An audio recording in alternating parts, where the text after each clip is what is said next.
As a matter of fact, yun nga po, sabi nung iba, no, si Attorney Lorna Kapunan, medyo magkaiba yung pag-appreciate ng kanyang antics. Ano? Oo, oo. Yung iba, sabi nila, hindi naman dapat na nagpa-punchline doon sa impeachment trial. Sabi naman ng iba, hindi, maganda yun, may comedy relief, may Oo. comic relief. Oo. What do you think of that, Senator Frank? Alam nyo, ang impeachment trial ay hindi lang para sa mga abogado. Importante po yung patuloy na atensyon ng taong bayan at dapat po na maintindihan ng taong bayan kung anong nangyayari ngayon. Yung mga punchline ni Lorna, kailangan po yan Yun. para po natili ang interest ng taong bayan doon po sa nangyayari. Pag walang mga ganun, walang namawala ng Excitement. ng atensyon Opo. ang taong bayan at lilipat ng istasyon. Kaya wala po masama doon sa mga sinasabi ni Lorna Kapunan. Kasama po yan sa trial technique, ika nga sa amin ng abogado. Trial technique po yan. Kaya Yeah. huwag nila masamain at hindi po, yan po ay walang masama doon. Yeah, it adds color, eka nga, di ba? That's correct. Senator. As long as you do not go away from the topic, from the issue, wala pong masama doon. Yeah, tsaka yung mga tricks ng trade, sabi ng mga lawyers na magsasabi ng, so it's really a scam. I withdraw that, Your Honor. Ibig sabihin, at least naipasok na niya, di ba, Senator Frank? Yes, oo. Bahala na ang husgado if they will consider yung mga comments na gano'n. But there's nothing illegal about it. There's nothing wrong with it. Lalo na sa impeachment trial na hindi naman ito huwes ang kaharap mo, kundi taong bayan. Hindi judge ang ina-address mo kung hindi taong bayan at mga senador na hindi naman abogado. Kaya walang masama doon. Nandiyan na rin naman po tayo sa line yan, Senator Frank. Balikan ko lang po yung nangyaring pagputol doon sa opening statement ni Senator Laila De Lima dito sa panibagong article of impeachment na ating pinag-uusapan. Ang sinabi po kasi ni Attorney Michael Poa doon, kung di ako nagkakamali, parang may conclusion of facts na raw po na ginagawa si Senator Laila. Pero ako po bilang manonood na wala namang alam sa legal terms, na kung kunyari ay hindi nasusubaybayan ang impeachment, parang sa tingin ko po ay mahalaga sa akin yung paglalatag ng opening statement ng prosecution o ng defense para malaman ko ano ang kanilang argumento, saan sila nanggagaling. Sa tingin niyo po ba dapat po itong payagan o tama lang po ba na ito ay pinutol ng maaga at mabilis? Hindi po ako sang-ayon na puputulin. Yan po ay nasa prosecution. At ang pag-appreciate kung yan po ay conclusion of fact or not is for the court. At wala naman pong nakalagay sa rules of court na pwede mong putulin ang isang manifestation dahil sa conclusion of fact. Opening statement po, bahala ka kung ano sasabihin mo ron. Kung dahil po sa mga sinasabi mo ay mapasama ang kaso mo, problema mo yan.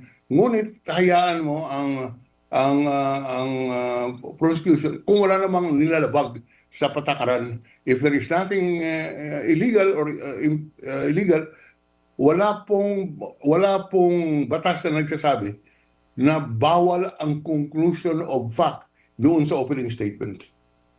Tapos marami din po tayong nakikita sa hindi lang antics ng mga prosecution and defense po natin. But I'd also like to point out yung mga ginagawang pagtatanong ng ilang mga senator judges, Senator Frank. Meron po kasi tayong nakikita na they're supposed to be impartial. They're supposed to ask only clarificatory questions. Pero ang nangyayari po minsan, argumentative na po sila to the witness. Alam naman po natin na may respeto naman ang mga senator judge sa isa't isa. Pero hindi po ba sila pwedeng i-call out na maybe you're out of line on how you ask questions to the witness, Senator? Hindi mo po mapagsabihan yan. Huwes yan eh. Sa husgado ba? Pwede mong sabihin sa huwes na, hoy, Mr. Judge or Mrs. Judge or Miss Judge, yung tanong po ninyo ay improper. Hindi mo pwedeng sabihin yan. Dahil sa yan it is the risk go po yan ng ng prosecution or defense. And in the particular case of the senator judges, kung sila po perceived na bias, yan po ay may pananagutan sila pagdating ng halalan, pagdating ng public opinion. yan po ay pwede silang sitahin. Pero hindi mo pwede sabihin, hoy, huwag mong itanong yan at nagpapakita na ikaw ay bias. Ay, ganun talaga. That is how yan po ang guhit ng impeachment court. Yung mga huwes po, hindi abogado. Ang mga senador, hindi abogado. Kaya sila po ay kinatawan ng taong bayan. At kung sa tingin nila, although hindi tama, pero kung sa tingin nila, dapat itanong ang isang tanong, kanila pong prerogative yan. Hindi ka po pwede mag-object na, hoy, Oo. hindi pwede yan. Opo, Senator Frank. So, yung mga senator judges, being the senator judges, they're given a lot of latitude in terms of how and what to ask of the witness. Ganun, tama po? Tama, tama. Okay, let's talk about yung pinag-usapan o yung naging discussion ni Senator Amy Marcos at saka ni COA Auditor Wamil. Among others, ang sinasabi ni Senator Amy, bakit hinahabol ninyo si VP Sara on those confidential funds used? Bakit hindi ang habulin ninyo or dapat may accountability yung mga disbursing officers ng Office of the Vice President at saka ng Department of Education? Meron po bang nasa batas na nagsasabi na hindi pwedeng habulin yung pinakapinuno ng isang government agency when it comes to spending and dapat ang unang tutukan ay yung mga disbursing officers po? Hindi po tama yan. Dahilan ang pera ay hindi pwedeng mailabas sa Bureau of Treasury kung walang authorization or pahintulot ng head of agency. Hindi naman po pwede yung ordinary cashier doon ang siyang mananagot na siya lang. Dahilan sa lumabas ang pera sa Treasury because of the authorization of the head of office.